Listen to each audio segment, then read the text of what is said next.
নমস্কার বন্ধুরা, ফতেশ্বর study centre চ্যানেলে তোমাদের স্বাগতম।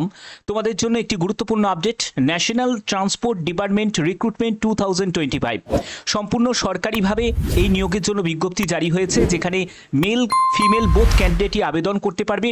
সম্পূর্ণ গুরুত্বপূর্ণ তথ্য থাকছে এই ভিডিওতে। প্রত্যেকটি স্টেপ তোমাদের কাছে এই ভিডিওর মাধ্যমে তুলে ধরা হবে। অবশ্যই ভিডিওটাকে শেষ পর্যন্ত দেখো, প্রত্যেকটি তথ্য তোমাদের জন্য গুরুত্বপূর্ণ। তো এখানে দেখতে পাচ্ছ যে আমি একদম অফিসিয়াল পিডিএফটা ওপেন করে নিয়েছি। তোমরা এখানে দেখতেই পাচ্ছ অনলি ইন্ডিয়ান ন্যাশনাল, অর্থাৎ ভারতীয় নাগরিক প্রত্যেকে আবেদন করতে পারবে। এবং এখানে তোমার ন্যূনতম বয়স হচ্ছে 18 বছর।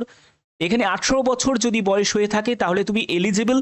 এবং তোমাদের বিভিন্ন পোস্টের জন্য বিভিন্ন রকম এজ লিমিট থাকছে, মানে আপার এজ লিমিট থাকছে, ঠিক আছে।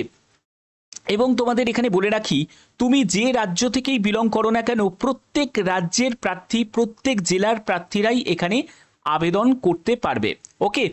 এবং এখানে পরবর্তী যেটি বলা হয়েছে সেটা হচ্ছে অবশ্যই তোমাদের একটি ভ্যালিড মেল আইডি এবং মোবাইল নাম্বার প্রয়োজন। সেটা যেন অবশ্যই ভ্যালিড হয়, কারণ তোমাদের যা ফার্দার কমিউনিকেশন হবে সবই কিন্তু মেল আইডি এবং মোবাইল নাম্বারের মাধ্যমে SMS-এ তোমরা জানতে পেরে যাবে। ওকে। এখানে আর কি কি বলা হচ্ছে সম্পূর্ণ ডিটেলসটা থাকবে এই ভিডিওতে। অবশ্যই প্রত্যেকটা স্টেপ বাই স্টেপ দেখো, সবকিছু তোমাদের ডিটেলসে বলবো। এখানে ইম্পর্টেন্ট ডেটস তোমরা দেখতে পাচ্ছ যে আবেদন তোমাদের 13ই জুন থেকে শুরু হয়েছে।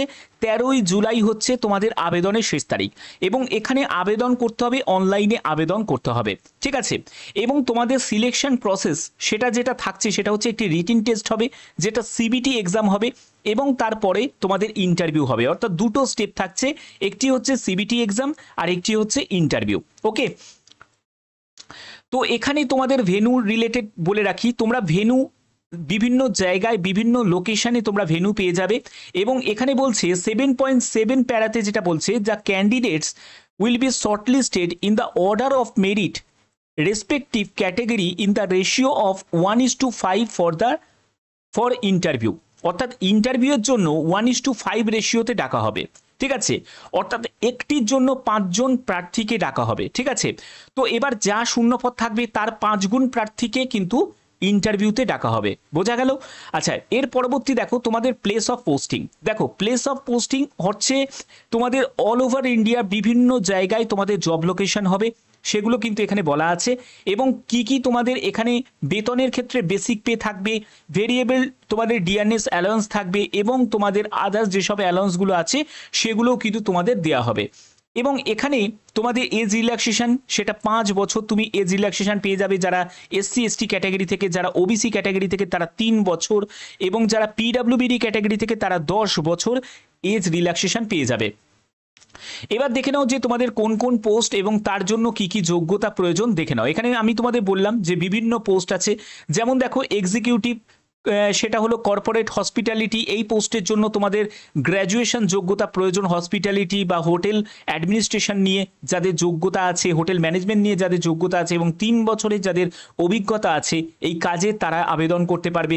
এবং ভালো টাইপের কিন্তু এখানে তোমাদের বেতন আছে, এগুলো কিন্তু এখানে মেনশন করা আছে। তোমরা কত CPC তোমরা এখানে পাবে সেগুলো কিন্তু তোমাদের এখানে CTC-তে দেওয়া আছে। দেখো 44,900 টাকা থেকে 1,42,400 টাকার মধ্যে, CDA ID এর ক্ষেত্রে 30,000 টাকা থেকে 1,20,000 টাকার মধ্যে। তো এই রকম কিন্তু তোমাদের বেতন থাকবে, ঠিক আছে। পরবর্তী পোস্ট হচ্ছে তোমাদের এক্সিকিউটিভ। দেখো কর্পোরেট কমিউনিকেশন, এই পোস্টের জন্য যাদের মাস কমিউনিকেশন ডিপ্লোমা যাদের করা আছে ফুল টাইমের, তারপরে যাদের গ্র্যাজুয়েশন যোগ্যতা আছে, যাদের PG ডিগ্রি করা আছে তারা আবেদন করতে পারবে। বা তোমাদের যদি জার্নালিজমে তোমাদের যোগ্যতা থাকে তাহলে আবেদন করতে পারবে। এবং 3 বছরের অভিজ্ঞতার কথা বলা হয়েছে। জব ডেসক্রিপশনে দেখো তোমাদের কি কি টাইপের তোমাদের কাজ করতে হবে সেগুলো তোমাদের এখানে ক্লিয়ার করা আছে। পাশাপাশি তোমাদের বেতনের ব্যাপারটা তোমরা বুঝতেই পারছো, ভালো টাইপের কিন্তু তোমাদের বেতন দেওয়া হচ্ছে। এবং পরবর্তী পোস্টটি হচ্ছে এক্সিকিউটিভ প্ল্যানিং। এখানে তোমাদের যদি BTech যদি সিভিল নিয়ে যোগ্যতা থাকে তাহলে আবেদন করতে পারবে। এবং তোমাদের 3 বছরের অভিজ্ঞতার কথা বলা হচ্ছে, ঠিক আছে। এর পরবর্তী পোস্টটি হচ্ছে এক্সিকিউটিভ লিগ্যাল, সেখানে LLB যোগ্যতার প্রয়োজন আছে। এবং পরবর্তী পোস্টটি হচ্ছে তোমাদের ট্রান্সপোর্ট প্ল্যানার। এই পোস্টের জন্য BTech B প্ল্যান যদি যোগ্যতা থাকে তাহলে আবেদন করতে পারবে। তারপরে দেখো তোমাদের এখানে এখানে দেখো তোমাদের ডিটেলস ভ্যাকেন্সির ব্যাপারটা ক্লিয়ার করা হয়েছে এবং এজ হচ্ছে 18 থেকে 35 বছরের মধ্যে।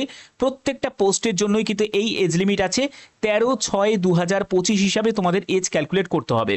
এখানে দেখো তোমাদের পোস্টের জন্য আলাদা করে তোমাদের শূন্যপদ ভাগ করা আছে এবং তোমাদের কত টাকা তোমরা বেতন পাবে সেগুলো এখানে মেনশন করা আছে।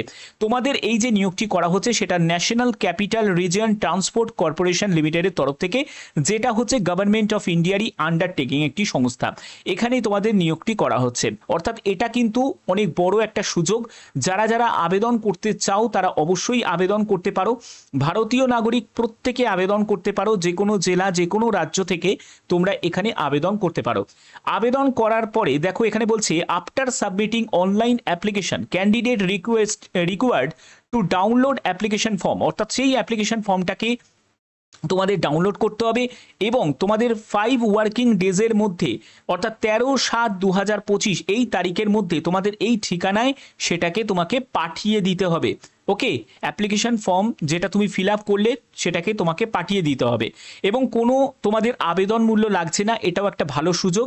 এবং এনভেলপের ওপর অবশ্যই তোমাদের একটা মেনশন করতে হবে যে পোস্টে তুমি আবেদন করছো সেই পোস্টের নাম এবং তাদের পোস্ট কোডটাকে মেনশন করতে হবে। ওকে, তো এই হচ্ছে তোমাদের এখানে প্রসেস এবং তোমরা যখন ফাইনালি সিলেক্ট হবে তখন কিন্তু তার আগে তোমাদের একটি মেডিকেল ফিটনেস টেস্টও কিন্তু নেওয়া হবে। ঠিক আছে, তো এগুলো তোমাদের এখানে ক্লিয়ার করাই আছে। তো চলো এবার অফিসিয়াল ওয়েবসাইটে ভিজিট করছি। তো অফিসিয়াল ওয়েবসাইটের লিঙ্ক আমি ডেসক্রিপশনে দিয়ে দেবো, তোমরা সেখান থেকে ডাইরেক্ট কেরিয়ার সেকশন থেকেই কিন্তু তোমরা আবেদন করতে পারবে, সেখানেই তোমরা এই নোটিশটা পেয়ে যাবে। তো দেখতে পাচ্ছ যে আমি একদম অফিসিয়াল ওয়েবসাইটে চলে এসেছি। তো অফিসিয়াল ওয়েবসাইটে ভিজিট করার যে লিঙ্কটা আমি ডেসক্রিপশনে দিয়ে দেবো, তোমরা সেখান থেকে চেক আউট করে নেবে। এবং এখানে দেখো তোমাদের পরপর যে 3টে নোটিশ জারি হয়েছে, দেখো তোমাদের 13/6/2025 দেখো ওপেনিং ডেট, ঠিক আছে, 13/7/2025 পর্যন্ত তোমাদের ক্লোজিং ডেট, পরপর 3টে নোটিশ জারি হয়েছে। এবার যেটাতে তুমি আবেদন করবে সেটা তুমি দেখে নিয়ে অ্যাপ্লাই নাও অপশানে তোমাকে ক্লিক করতে হবে। অ্যাপ্লাই নাও অপশানে ক্লিক করার পরে তোমরা লগ ইন ফর্ম দেখতে পাবে, সেখানে ইউজার আইডি এবং পাসওয়ার্ড তোমাকে বসাতে হবে। তবে যারা যারা নতুন ইউজার তাদের নিউ ইউজার রেজিস্ট্রেশনে গিয়ে ক্লিক করতে হবে। তো এখানে ক্লিক করার পরে প্রথমে তোমার ইউজার নেম, তারপরে হচ্ছে তোমার মেল আইডি, তোমার মোবাইল নাম্বার, ঠিক আছে, তারপরে একটা পাসওয়ার্ড দিতে হবে, যে পাসওয়ার্ডটা তোমাকে ক্রিয়েট করতে হবে সেই পাসওয়ার্ডটা দিবে, 8 ক্যারেক্টারে একটা পাসওয়ার্ড দেবে। তারপরে সেই পাসওয়ার্ডটাকে কনফার্ম করবে এবং অবশ্যই কিন্তু নোট ডাউন করে রাখবে এবং এই চেকবক্সে তোমাকে ক্লিক করে দিতে হবে। দেওয়ার পরে তোমাকে রেজিস্টার অপশানে ক্লিক করলেই তোমাদের এখানে রেজিস্ট্রেশন হয়ে যাবে। রেজিস্ট্রেশন করার পরেই কিন্তু বাদবাকি প্রসেস কমপ্লিট করার জন্য আবার তোমাদের লগ ইনে সেই ইউজার আইডি মানে মোবাইল নাম্বার এবং তোমার পাসওয়ার্ড, যে পাসওয়ার্ডটা ক্রিয়েট করেছিলে, এবার এই চেকবক্সে ক্লিক করে লগ ইন করে তোমাদের বাদবাকি ফর্ম ফিল আপটা কমপ্লিট করতে হবে। ফর্ম ফিল আপে সেরকম কোনো ঝামেলা নেই, যেহেতু তোমাদের আবেদন মূল্য লাগছে না, প্রত্যেকে আবেদন করতে পারো, এটা অনেক বড় সুযোগ। এবার লোকেশন সেটা আমি বলেই দিলাম যে ইন্ডিয়ার বিভিন্ন জায়গায় কিন্তু তোমাদের লোকেশন থাকবে। তো সেক্ষেত্রে আশা করি তোমাদের কাছে প্রত্যেকটা তথ্য তোমাদের কাছে তুলে ধরা গেল। এবার সিলেবাস রিলেটেড তোমাদের বলে রাখি, সিলেবাসের রিলেটেড যদি কোনো ইনফরমেশন আসে অবশ্যই তোমাদের জানিয়ে দেওয়া হবে। আপাতত কোনো এখন ইনফরমেশন নেই। বাদবাকি যে কোনো আপডেটের জন্য অবশ্যই চ্যানেলটাকে ফলো করবে, সাবস্ক্রাইব করে বেল আইকনটাকে অল করে রাখবে। এখনের মতো এটুকুই, টাটা।